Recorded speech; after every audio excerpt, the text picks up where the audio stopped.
Gary decide fugir, e Insui diz para Lee não segui-lo. Lee se aproxima de Sai, mostrando seu apoio, e Sai retribui o gesto. Por outro lado, enquanto Fubuki enfrentava seus oponentes, Gary aparece com suas explosões. Monga fica surpreso ao revê-lo na forma de Edo Tensei e tenta atacá-lo, mas Gary escapa. Ele então se defende e redireciona as kunais para atingir dois de seus adversários. Determinado a resolver a situação sozinho, Monga cria um muro e coloca tarjas explosivas. Depois, ele ergue uma barreira maior e a empurra com força, ativando os papéis bombas e causando uma enorme explosão que atinge Gary em cheio. Com o inimigo vulnerável, Monga instrui Maki a selá-lo imediatamente. No entanto, uma bola de fogo surge queimando Monga de dentro para fora, e a responsável aparece. Pakura-sensei! Aqui conhecemos um pouco do passado dessa ninja ressuscitada. Em certo momento, Pakura era honrada diante de seu povo como uma heroína pelo Kazekage pai de Gaara, por ter sido fundamental em frustrar os planos da Vila da Pedra e deixar sua aldeia mais perto da vitória. Maki, que admirava sua sensei, pede para ser treinada por ela. As duas então se enfrentam em uma luta acirrada, mas no final, Maki não consegue capturar Pakura em sua armadilha. Ao perceber a determinação de Maki em se tornar mais forte apenas para vingar seu pai, que foi morto por um ninja da névoa, Pakura a encoraja, dizendo que os sentimentos pela família, pela vila e pelos amigos, e o desejo de protegê-los, eram o que realmente faziam um ninja forte. Por outro lado, o conselho da Vila da Areia discutia a recusa da névoa em considerar uma trégua, devido ao ressentimento profundo entre as duas vilas. Com um confronto iminente contra a Vila da Pedra, o alto escalão da areia decidiu que precisariam da utilidade de Pakura novamente pelo bem da vila. Vemos Maki chorando diante do túmulo de Pakura, que indicava que a heroína da areia havia dado sua vida pela vila, e que para honrar sua memória, eles destruiriam a pedra. De volta ao presente, Pakura destaca que não esperava ver Maki novamente, comentando que voltar à vida trouxe várias surpresas. Maki questiona por que sua sensei estava lutando, e Pakura responde que era para aliviar sua frustração, mostrando sua insatisfação por ter sido apenas usada como peão, apesar de ser considerada a heroína da vila. Ela comenta que aqueles que a manipularam já se foram há muito tempo, mas a vila que a matou ainda era uma lembrança dolorosa, declarando que estava lutando para destruir a névoa. Maki menciona que pensava que ela tinha morrido enfrentando a pedra, mas Pakura revela que essa foi uma história inventada pelos superiores para tirar proveito de sua morte. Com isso, ela conta o que realmente aconteceu. Por ordem do Kazekage, ela seguiu em uma missão ultra secreta até a Vila da Névoa. Um ninja da névoa surge em seu caminho, alegando ter vindo para guiá-la até sua vila. No entanto, assim que Pakura lhe dá as costas, ela é covardemente perfurada por ele. Em seguida, Pakura se torna alvo de um massacre organizado pela névoa, que foi um sucesso. Antes de morrer, ela ouve que seu sacrifício era apenas um alívio para o ressentimento da névoa, revelando que foram membros da própria areia que a entregaram. De volta ao presente, Pakura estava ressentida por ter sido usada como barganha para a névoa, e ao notar que agora as duas vilas estavam lado a lado na guerra e observando Ruka, uma ninja da névoa ao lado de Maki, Pakura expõe ainda mais sua angústia. Maki argumenta que se Pakura quisesse culpar alguém, deveria culpar a areia por ter traído sua confiança. Ela acrescenta que aprendeu lutando com a Aliança Ninja que mesmo pessoas prejudicadas por outras vilas poderiam trabalhar juntas e cooperar. Pakura não concorda e se prepara com suas bolas de fogo. Maki usa sua técnica para envolver seus companheiros e se esconderem. Pakura então intensifica o perímetro de sua explosão.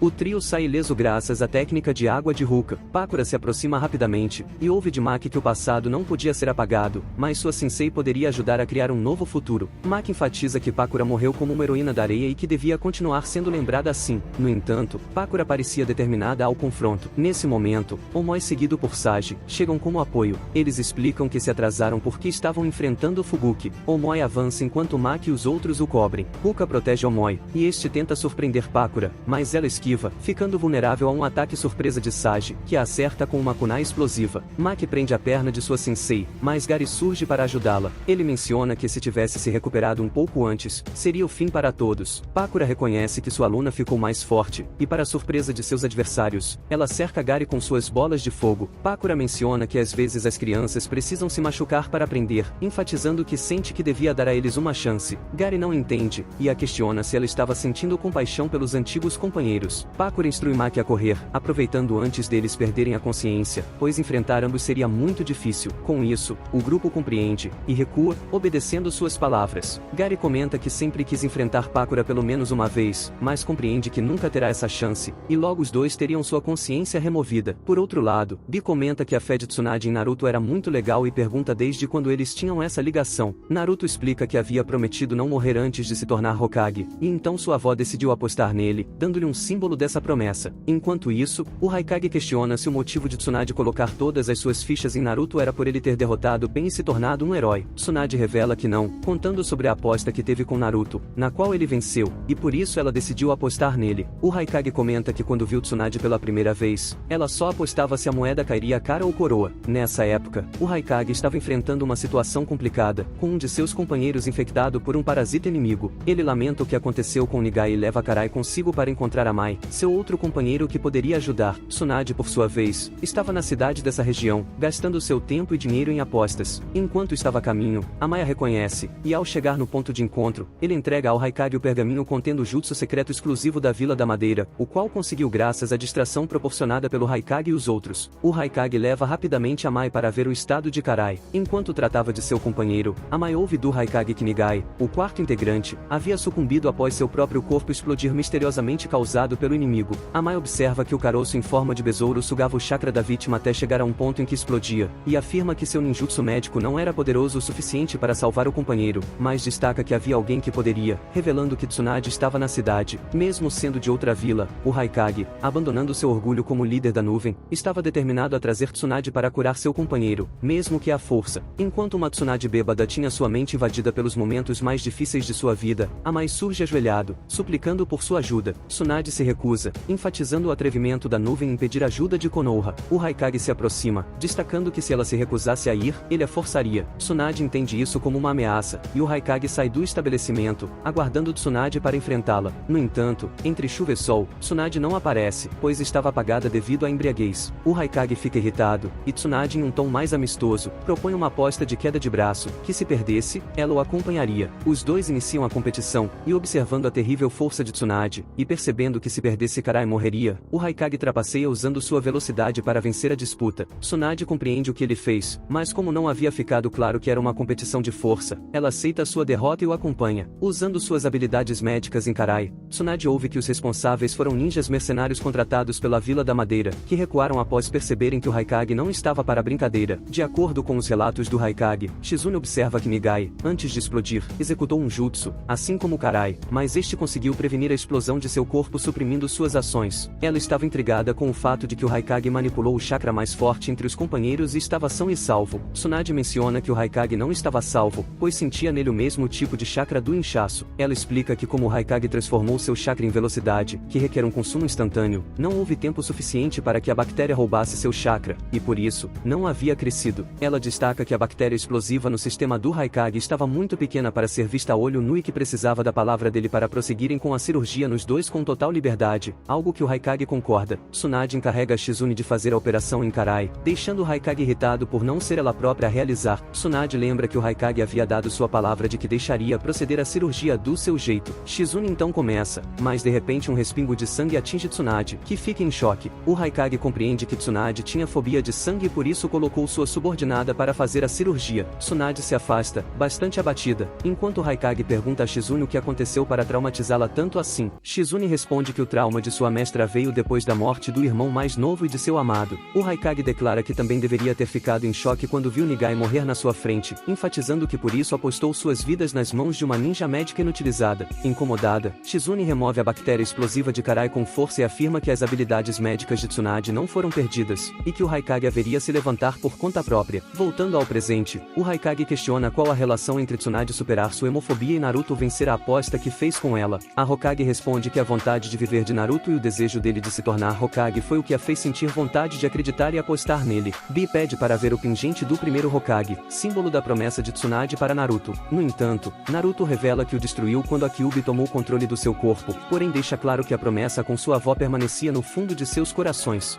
Por outro lado, Kakashi ouve uma explosão e corre em sua direção. Ele testemunha um ninja aliado tendo seu corpo controlado por fios e sendo amarrado e perfurado por Kushimaru Kuriarari.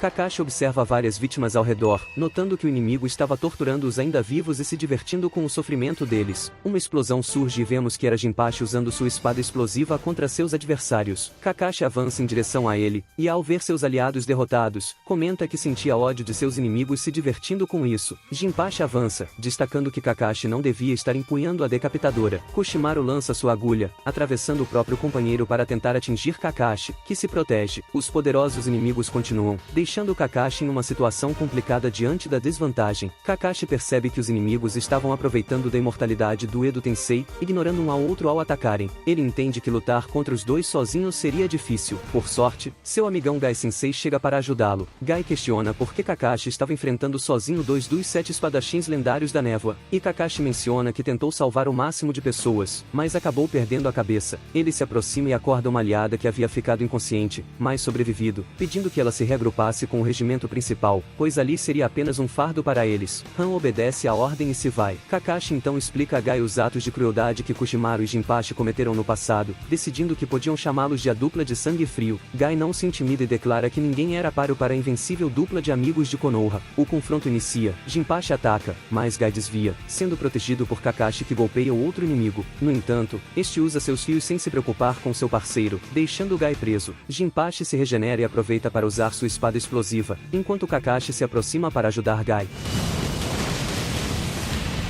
Após a explosão, Gai agradece a Kakashi por salvá-lo novamente, e vemos que Kakashi usou seu estilo terra para protegê-los. Kakashi menciona que os inimigos inutilizaram seu olho temporariamente. Gai menciona que sobreviveu a muitas situações difíceis como essa, e toda vez que passa por algo assim, tem algo que sempre se lembra. Voltando ao passado, Gai junto com Kakashi e Rin, estavam praticamente cercados por ninjas da pedra que aguardavam o amanhecer para atacá-los. Determinado como sempre, Gai confiava em seus punhos. No entanto, Kakashi menciona que o excesso de confiança de Gai foi o que os colocou nessa situação, e pede que Gai não faça nada sozinho. Gai insiste que poderia passar pelas tropas inimigas. Então Kakashi pega-o pelo pescoço, declarando que ninjas que desafiavam ordens eram um lixo, afirmando que não queria que acontecesse novamente o que aconteceu com Obito. No entanto, Gai desobedeceu Kakashi, agindo como isca para dar chance de seus companheiros escaparem, mas ficando encurralado diante dos inimigos. Kakashi por sua vez, vem em seu resgate, e após ficarem exaustos e praticamente sem chakra para executar jutsus, além de cercados, Gai questiona por que Kakashi veio. Kakashi responde enfatizando que no mundo ninja as ordens são absolutas, porém se a desobediência for para salvar seus amigos, e se ele não conseguir ver a diferença, seria um péssimo líder. Além disso, Kakashi comenta que o plano de Gai pode ter sido útil, pois conseguiram afastar o inimigo, o que deveria ter dado tempo para Rin se reagrupar com o esquadrão principal. Kakashi se levanta e observa um poderoso jutsu sendo executado. Determinado, ele executa seu Chidori, deixando Gai surpreso por pensar que ele não tinha mais chakra. Kakashi avança com grande velocidade e consegue um feito inacreditável cortando o raio ao meio com seu Chidori. Um impressionado Gai ouve de Kakashi que seu chakra surgiu do nada quando pensou em salvar seus amigos. Os ninjas da pedra reaparecem e os dois de Konoha encontram forças e motivação para lutar por seus companheiros. Avançando, voltando ao presente, Gai e Kakashi, como no passado, determinados a lutar por seus amigos, partem para a ofensiva. Gai desvia dos ataques inimigos e Kakashi consegue derrubar Jinpachi com uma rasteira. A luta continua e Kakashi percebe que os desafios de rivais com Gai foram úteis, pois mesmo sem ver seu amigo, sabia exatamente onde ele estava, repetindo seus movimentos e compreendendo a posição dos inimigos como se conseguisse vê-los. Kakashi desvia e Gai se junta a ele, observando os inimigos discutindo entre si. Quando a dupla de amigos de Konoha se aproxima, os inimigos atacam, mas era uma distração. Kakashi avança, acertando seu Chidori em Koshimaru, enquanto Gai golpeia Jinpachi. Gai instrui Kakashi a recuar, pois Jinpachi estava prestes a usar sua espada explosiva para acabar com tudo. Porém, assim que ele se prepara, ambos os Edo Tensei são paralisados por um jutsu de sombra, e Han aparece em cena trazendo reforços consigo. Kakashi recupera a visão e pede que selassem os dois inimigos. A jovem menciona que sabia que eles conseguiriam. Vemos que o flashback do final da missão do passado de Gai e Kakashi terminaria de forma semelhante, mas na ocasião, Rinken retornou trazendo reforços. Gai comenta que quando os ninjas usam seus poderes em prol dos amigos e não para si, sua força se multiplica, dizendo que foi o que aprendeu naquela época, e Kakashi adiciona que achava que todo mundo se sentia assim nesta guerra.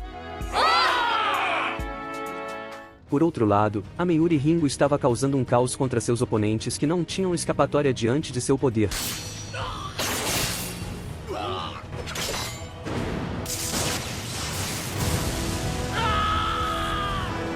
Noirui e Omoi encontram e testemunham seu compatriota de vila morrer diante de seus olhos, tomando o comando dos únicos sobreviventes. Noirui ouve que a inimiga foi na outra direção, mas que era certo que voltaria, então ele decide que recuariam. Omoi não estava de acordo com a decisão de fugir, porém não tinha outra escolha a não ser obedecer. Por outro lado, após acabar com o pelotão da direção contrária, a Meiuri estava determinada a seguir com sua caça. Kakashi e seu grupo, observando o estrago na floresta e julgando vestígios da batalha, compreendem que a inimiga estava indo para o norte e decidem agir imediatamente. Omoi ainda estava aparentemente incomodado por estarem fugindo e vê seu líder deixando armadilhas óbvias para parecer que tentaram lutar. A Meiuri, cada vez mais próxima deles, se livra facilmente da armadilha deixada. Kaiui conta ao Omoi que a Meiuri era uma mulher conhecida por ser uma usuária incrível do elemento relâmpago e que ela morreu jovem de uma doença incurável, mas que durante sua vida curta nunca deixou uma única presa escapar. Quando a inimiga se aproxima de seus companheiros, Omoi, já cansado de obedecer à ordem de fuga de Noirui, decide que enfrentaria a Meiuri. Noirui destaca que a luta agora era inútil e que não podiam agir como heróis. Omoi menciona que isso nem passou por sua cabeça, destacando que a expressão de Yurui no seu leito de morte não parava de vir à sua mente, e que mesmo que consigam escapar, não vai conseguir viver com essa imagem o tempo todo em sua consciência. Com isso, ele avança em direção à inimiga. A Meiuri afasta-o e lhe desfere um golpe aparentemente fatal, porém era uma substituição de Omoi, que tenta surpreendê-la mais sem sucesso.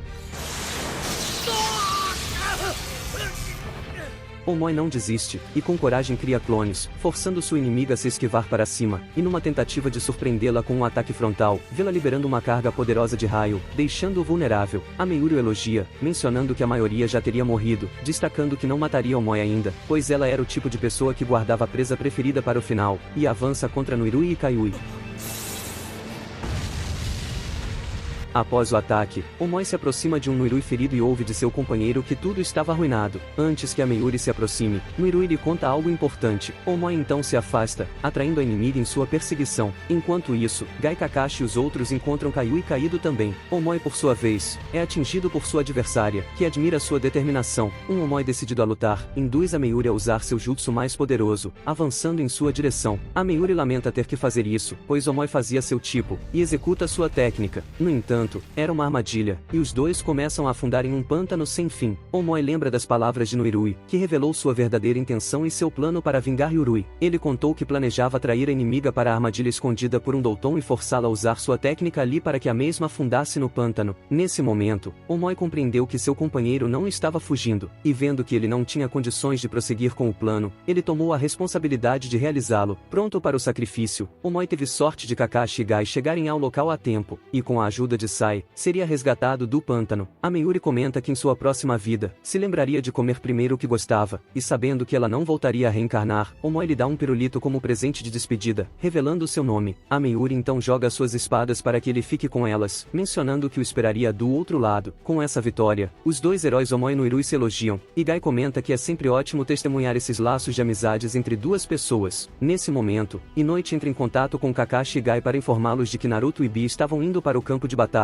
enfatizando que parecia que nada convenceu Naruto, e que aproveitariam essa oportunidade para virar o jogo. Kakashi então comenta que finalmente os heróis pelos quais esperavam finalmente decidiram entrar em ação. Tobi, por sua vez, reflete que se a informação de Kizami estivesse correta, Naruto possuía a mesma habilidade de sentir o inimigo como Mito Uzumaki. Ele afirma que Naruto não teria escolha a não ser enfrentar os Zetsus brancos por conta própria, observando que tudo estava seguindo conforme o planejado. Shizune e Sakura analisam a genética do Zetsu branco e percebem que haviam pouquíssimas diferenças em comparação com a sequenciação do DNA do primeiro Hokage. Isso as leva a deduzir que as células de Hashirama foram cultivadas e usadas em plantas ambulantes como hospedeiras, criando assim esses clones que se movem. Sakura menciona que com base nessas informações, tinha certeza de que o Capitão Yamato estava sendo usado para tornar esses clones mais fortes, e entende a necessidade de notificar o QG imediatamente. Quando Tsunade e o Raikage finalmente retornam, os dois ficam cientes do relatório de Sakura, e Tsunade compreende que isso prova que Madara possuía as células do primeiro Hokage, e conseguiu replicá-las de alguma forma, incluindo em seu próprio corpo, o que poderia explicar sua longevidade e possível imortalidade. Shikako entra em contato com Naruto e Bi para explicar as técnicas e objetivos do inimigo, instruindo Naruto a não considerar a possibilidade de negociar com Madara. Ele destaca que Madara era diferente de Nagato, agindo não por ódio, mas sim explorando as situações a seu favor. Shikako compartilha informações sobre a possível imortalidade do inimigo, detalhes sobre os Zetsus e como enfrentar a técnica do Edo Tensei de Kabuto. Um grupo de ninjas se aproxima dos dois Jinchurikins, e Naruto ataca sem hesitar um deles, revelando-o como um impostor. Ele alerta Bi de que todos eram inimigos e avançam para o ataque. Bi percebe que os ataques de Naruto estavam interferindo no elemento madeira, como já havia havia acontecido antes. Alguns Zetsu se unem e se transformam para ficarem mais resistentes. Naruto então cria um mini Rasen Shuriken para atacar esse inimigo, e em seguida, invoca Gamahiro para esmagá-los. Ele menciona que vai se movimentar para todos os 3 focos de batalha ao mesmo tempo, criando múltiplos clones das sombras para se espalhar rapidamente. Por outro lado, 2 ninjas da aliança se veem diante do Edo Tensei de Toroi, um ninja da nuvem com Kekkei Genkai. Ele ataca, e um dos ninjas se protege. O companheiro deste último afirma que o outro fez besteira ao se defender, explicando que o adversário possui a habilidade de magnetizar qualquer coisa que tocar, e como tocou na Shuriken para se proteger, o corpo de seu companheiro estava completamente magnetizado. Como as Shurikens do inimigo também é magnética, significa que tanto o corpo de seu parceiro quanto as Shurikens do inimigo seriam atraídos um ao outro. No entanto, Naruto chega a tempo e ataca Toroi antes que ele consiga agir. Após selarem o inimigo, Naruto percebe que essa era a única maneira de deter os zumbis controlados pelo Edo Tensei. Ele e Bia avançam, enquanto por outro lado, a batalha contra os 4 Kages revividos finalmente começa. Uma imensa onda de areia se aproxima dos Edo Tenseis, e Rasa pensa ser o poder do Shukaku. Ele então usa sua areia dourada para interceptar essa investida. O 4º Kazekage explica que sua areia de ouro, sendo mais pesada, quando misturada com areia comum, torna esta última mais lenta, revelando que costumava deter o Shukaku dessa maneira. Mas para sua surpresa, percebe que o responsável não era o Shukaku, e sim seu filho Gaara. Gaara consegue prender 3 dos Kages, com exceção de Mu, que se tornaria alvo de seu antigo aluno Onoki. Os dois executam a mesma técnica, causando uma forte colisão. Rasa observa que a areia estava ainda mais poderosa que antes e se libera, soltando os outros 2 Kages. Ele pergunta a Gaara onde estava o Shukaku, e Gaara responde que a besta se foi há muito tempo, e que ele agora não era mais o Jinchurikin que seu pai criou.